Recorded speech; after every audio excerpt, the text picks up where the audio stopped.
La rectificación de cabezas es un trabajo de precisión, por lo cual hay que tomar en cuenta las consecuencias en el funcionamiento del motor.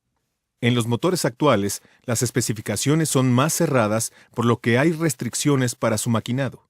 Cuando se va a realizar un rectificado en estos motores, hay que tener el conocimiento de las causas y consecuencias para que se tomen las mejores decisiones. En motores con árbol de levas al monobloc, las consecuencias de un cepillado excesivo repercutirán en la alteración de la cámara de combustión. Por lo tanto, la relación de compresión y de manera proporcional la temperatura de funcionamiento aumentarán, además de modificar la geometría del tren valvular. En motores con árbol o árboles de levas a la cabeza y de última generación, las consecuencias de un cepillado excesivo repercutirán igualmente en la alteración de la cámara de combustión, existiendo un alto riesgo de contacto valvular con los pistones. Asimismo, se deberá considerar que al disminuir la altura original de la cabeza, también se ve afectada la sincronización del cigüeñal con el o los árboles de levas. Aproximadamente 1 grado de desfase por cada 10 milésimas de pulgada de desbaste a la cabeza. Para una correcta sincronización, tensión de las bandas o cadenas y conservación de la relación de compresión del motor, se deberá considerar la altura original de la cabeza, especificación que usted podrá consultar en los manuales del fabricante o en las tablas de especificaciones TF Victor Moresa. Mida en la siguiente secuencia la planicidad de la cabeza y considere una rectificación de ser necesaria.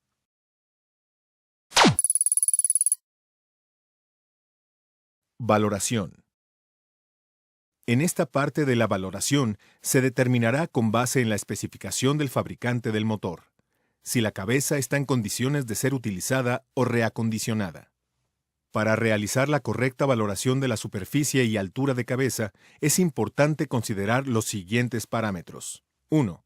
Altura y planicidad correctas. 2. Falta de altura y planicidad correcta. 3. Planicidad fuera de especificación y altura correcta. 4. Altura y planicidad fuera de especificaciones. 5.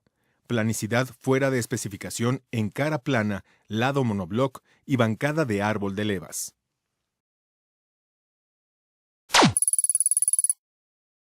Reacondicionamiento. Una vez realizada la valoración de la cabeza, deberemos considerar el maquinado de la superficie plana. Existen diferentes métodos de maquinado o cepillado. Los más utilizados son: 1. Maquinado con lija. 2. Maquinado con piedra. 3. Maquinado con CBN, Cubic Boron Nitrate, por sus siglas en inglés. Con este último maquinado se logra un mejor acabado de la superficie. Es importante controlar el nivel de rugosidad final posterior a dicho maquinado. En la actualidad, la técnica CBN es la que mejores resultados ofrece para cumplir la especificación para juntas tipo grafito y o multilámina. A continuación veremos la rugosidad promedio resultante al realizar un maquinado con lija. Ahora observaremos la rugosidad promedio resultante al realizar un maquinado con piedra. Por último, mostraremos la rugosidad promedio resultante al realizar un maquinado con CBN. Como se observa, el resultado es mucho mejor que los métodos anteriores de maquinado. Precaución.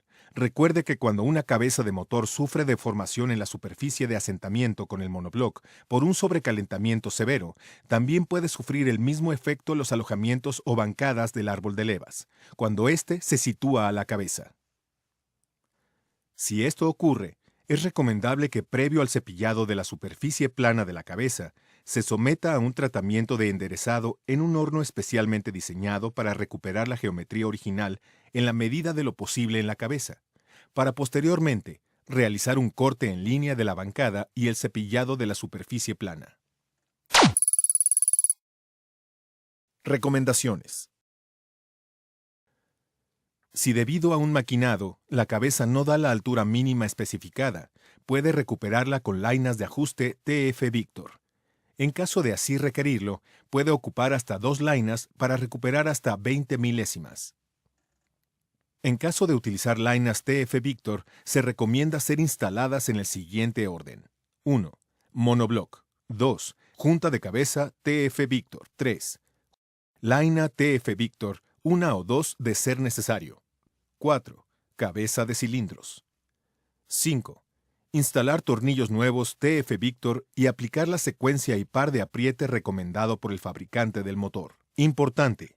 Durante la instalación de juntas de cabeza y o lainas TF Victor, no se recomienda utilizar ningún tipo de sellador adicional, ya que los productos TF Victor, durante su fabricación, se formulan con un sellador a base de polímeros, los cuales se activan con la temperatura de trabajo del motor.